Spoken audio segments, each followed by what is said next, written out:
Raider Nation, what is going on? Coming to you guys tonight because, hey, the NFL Combine's coming to a close, and not just the NFL Combine, right? This is a chance that we had, a little bit our first glimpse at some of these prospects, I guess, out there doing some real workouts in front of some NFL scouts. They're getting their feet wet, getting ready for the NFL Draft. But more importantly, what we saw this year for the NFL Combine was it turned into quite the rumor season. It was quite the rumor mill. There's a lot of things swirling around, so I want to cover some of those first. And actually, though, before we get into any of that talk, I'm hearing now, really, the stadium's not done yet. HQ isn't even done yet in Vegas. And I'm hearing that real estate right now in Las Vegas is absolutely booming. So I think this is the perfect time for me to tell you about a friend of mine, Joshua Broussard. I've already talked to you about him once. He's a real estate agent for the Quantified Investment Group. And really, as Raider fans, sometimes, I've told you this, you got to move to what moves you. And if you want to get closer to your Raiders, or if you already live in Vegas and are looking to sell your house, buy a new house, anything, my buddy Josh here is the guy to call. All the information is here. All you need, take a screenshot, whatever, write his phone number down, give him a call. Great dude to talk to, good friend of mine. But like I said, we got a lot of stuff to talk about for this NFL Combine, so let's get into it.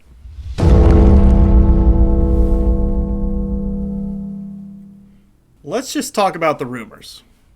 Really, I mean, that's all anybody's been talking about anyways. It's kind of overshadowed some of the prospects. We'll talk about maybe a few that stood out to me after this. But I want to start off with, obviously, everyone's waiting to hear from Mike Mayock and John Gruden. I mean, very anticipated. For me, I hear he's coming on, at 11 o'clock, 1 o'clock. He's going on Sirius XM. Mike Mayock was doing a lot of interviews and a lot of chit-chat. And obviously, with all the rumors swirling, all the media, all the fans going crazy, probably at least half the questions were just about the quarterback position. And one of the first times we heard from him on the podium, he gave some praise. That was I guess his initial thing. Obviously had something set up for Derek Carr. And it wasn't exactly how we, as Derek Carr supporters, would suspect. He had some good words in there. He had some words of wisdom. And of course, just like last year, he suggested that he's open to upgrading every single position. And for me, as a fan, that's exactly what I want my general manager to do, honestly. I love number 4, and I think he should be our quarterback next year, no doubt.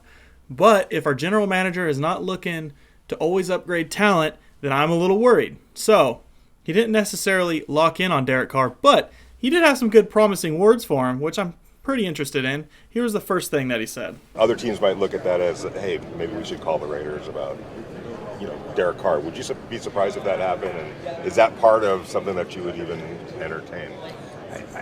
I can't speak for anybody else. I know if I have a question about a player on another team, I pick the phone up and call the GM. I don't really know what's going to happen there.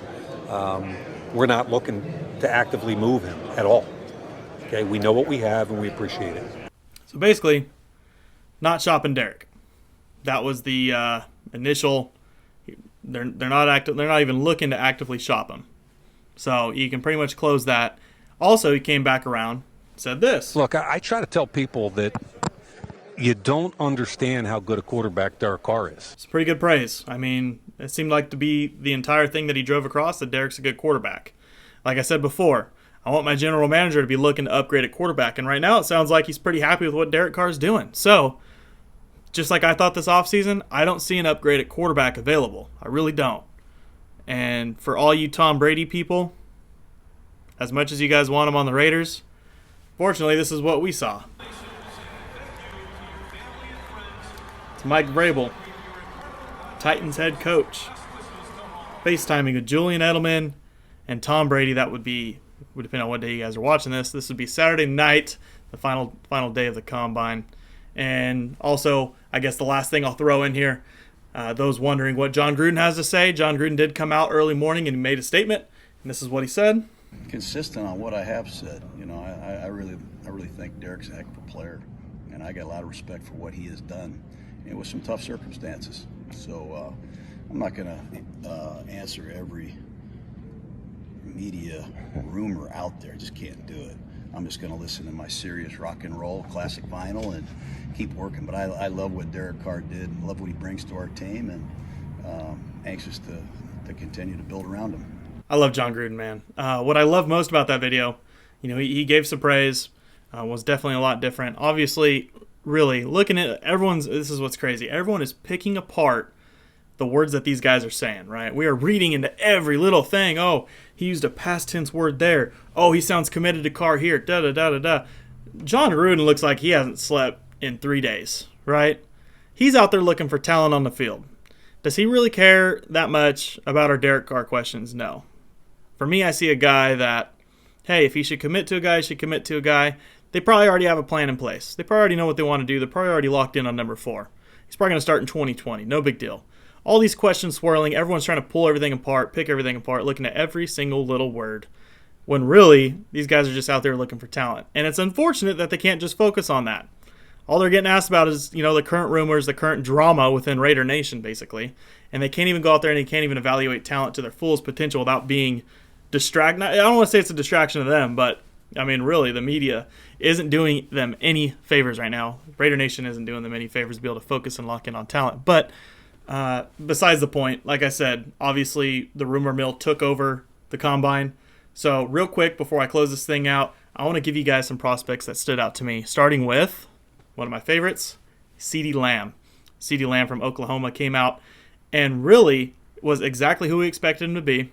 He ran a little bit faster 40 time than, some could expect. He wasn't always known to be the speediest wide receiver. I think he ended up finishing with like a 4.51 40-yard dash. Nothing crazy, but he did show his crazy acrobatic, pretty much, body control. That's what the dude's all about. He has pretty precise routes. He's very balanced on his feet, and obviously in the air too. I don't know if you guys saw it. I'm not going to play the clip, but he had some crazy 360 toe tap sideline catch in one of the drills. Exactly, who CeeDee Lamb's supposed to be. And while we're talking about wide receivers, let's get over to my guy, Henry Ruggs.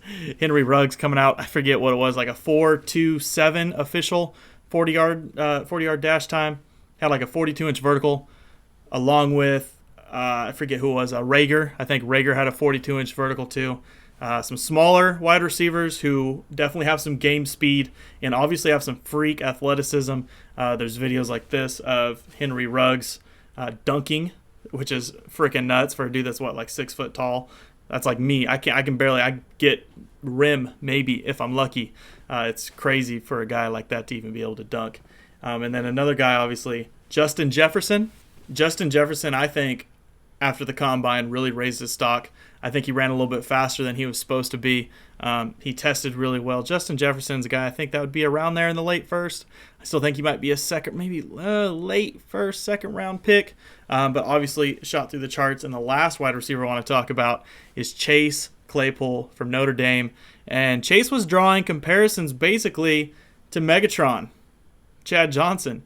So that's pretty high praise. And that's just off his measurements, man. He's like 6'4", 240 pounds. But he ended up running like a 4.42 40-yard dash. It's absolutely nuts at his size. And then I started digging a little bit deeper. And I'm like, man, this seems like a pretty good, prototypical number 1 wide receiver. I dug a little deeper. And this guy was projected at one point, I'm looking, and it's showing like a day 3 pick, right? Day 3, like 4th round, early day 3. So I think this bumps up his stock a little bit. And I dug in a little bit. Look at this guy's blocking. Look at this. It's a freaking wide receiver, man, out there laying pancakes on the sides. You don't see that from wide receivers that want to go out there and just bully guys. Most of the guys want to go out there and just be pretty. You know what I mean? You want to be a wide receiver, catch touchdowns. Chase Claypool isn't the biggest name in the draft, but I think his stock rose, and I'd love to see this guy in the 3rd round. And obviously, guys that I had my eye on, I didn't dig too deep into the combine yet. Obviously, I see it as more of like a reference tool. You don't see a Combine star and think that he's going to be a star in the NFL. Maybe if a guy that was kind of off your radar stood out the Combine, go back and watch film, go back and watch some highlights, see if there's something that you missed about this guy, and maybe he comes and stands out. And I think that's what a lot of these scouts do. You look for guys that stand out there at the Combine, see how that lines up with your big board rankings, and then go from there. Sometimes you got to backtrack a little bit. And then obviously ending what I was looking at besides wide receiver was linebacker, and the first guy, Kenneth Murray, for me is probably one of the favorites, I think, to land with the Raiders. John Gruden called him an alpha in one of his interviews. And at one point he referenced before talking about Jonathan Abram, called Jonathan Abram an alpha and said that he wanted to surround him with more alphas. Well, he referenced him as an alpha. And then lastly, Isaiah Simmons, linebacker. Dude ran like a 4.39 or something like that, 40-yard dash as a linebacker. Dude's a borderline safety. I think he's probably going to end up being a top 5 pick, no doubt, top 8, top 10. He's not getting past the Carolina Panthers, in my opinion. And the only way the Raiders are going to land him, I know a lot of you guys like Isaiah Simmons. The only way the Raiders are going to land him is if we trade up for him. I don't know if that's really worth it. But those are the guys that stand out to me, the 7 guys: CeeDee Lamb, Henry Ruggs, Justin Jefferson, Chase Claypool, the 4 wide receivers, and then obviously Kenneth Murray, Isaiah Simmons. I'll throw in a side note of Patrick Queen. I need to go back. And a lot of these guys, I have a lot of guys early on my radar. I want to go back and watch some of their combine stuff, compare their combine numbers more. Of course, we'll talk about that more after free agency, because this is just the one little hint, or should I say last little hint of rookies I'm going to talk about while we have 2 weeks now before free agency starts. So I'm going to start focusing on that a little bit more. But I appreciate you guys tuning in. Make sure you hit that subscribe button. Make sure you hit that little bell notification in the corner. Turn all my notifications on, because I'm going to be going live again. I had one live stream last week or 2 weeks ago, and it was a test. It was just a trial run, make sure everything went smooth. I had a really long delay to like get started just to make sure everything was running clean and smooth on my end. Things should be going a lot quicker, a lot better. I'll have a little bit more of a game plan now. I can focus on the content more now that I know I have a good operating system. So like I said, be on the lookout for my live stream Saturday night. It is going to be 8:30 p.m. Pacific. Obviously, I'll set that up sometime this week so you have the reminder that you can set up. But Raider Nation, thanks for tuning in. I'll see you guys on my next video.